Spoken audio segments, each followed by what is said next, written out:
Hello students, today we'll see the summary of Bliss, which was written by Katharine Mansfield. So uh, as Bliss opens, Bertha Young, a happy but naive woman of 30, walks home reflecting on how wonderful her life is. She is overwhelmed by a feeling of pure bliss, thinking about her home, her husband, her baby, and her friends, and how lucky she is to have all of them. Upon arriving home, she begins to prepare for a dinner party she had and her husband Harry are having at evening. She thinks about the guests who will be arriving soon. They include Mr. and Mrs. Knight, a couple with a keen interest in art, Eddie Warren, a charismatic playwright, and her newest friend Pearl Fulton. Pearl is a passionate blonde woman from whom Bertha found herself immediately drawn to, and she secretly wishes Harry could be more adventurous and passionate like Pearl. However, Harry has expressed misgivings over her friendship with Pearl, and Bertha is hoping that the dinner party will lead to them becoming friends as well. So, as Bertha waits for the party to begin, she sits and stares at her garden. She is especially enchanted by a pear tree in the garden, in the full bloom. She sees herself in the pear tree, but her view is ruined by a pair of cats skulking across her lawn. She meditates on how blessed she is in her life, then heads upstairs to dress. Soon enough, her guests begin arriving, as does Harry. The group heads into the dining room where they enjoy their meal. A lively discussion begins, with the main topic being the modern theatre and literary scene. So she watches her guest. She thinks back to the pear tree.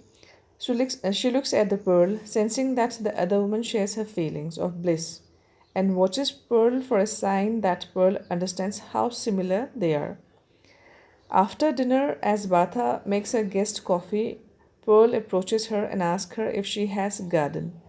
Batha pulls the curtain to show Pearl the pear tree in the garden, and she imagines that Pearl reacts positively to the sight, but she is not sure if she imagined it. So, over the coffee, they continue to discuss various topics, but Batha's eyes are on Harry and the way he seems to dislike Pearl. She wishes she could tell him how much Pearl's friendship has meant to her. She is suddenly overcome with a desire for Harry and wishes her guest would leave already so she can have some alone time with her husband. The Knights are the first to leave, and soon Pearl and Eddie are preparing to share a taxi. Pearl heads to the hall to get the coat, and Harry follows her. Eddie asks Batha for a book of poems she owns, and as Batha goes to get the book from a nearby table, she looks out in the hallway. There she sees Harry and Pearl talking. Suddenly, she watches them embrace and plans to meet the next day. This is the plan between Harry and Pearl. The Pearl re enters the room and thanks Batha for hosting the party. The guests leave, and Harry, unaware that Batha knows his secret, moves about the house, closing the windows. Batha rushes to the window to look at the pear tree, crying out in uncertainty about what will happen to her perfect life now. Because till now she had that impression that she has got a perfect life with her husband, her, and her kid. So the pear tree outside is unchanged, even as Batha's inner life is in a turmoil. And the story ends on a note of uncertainty. So this was the summary of the story. Thank you all.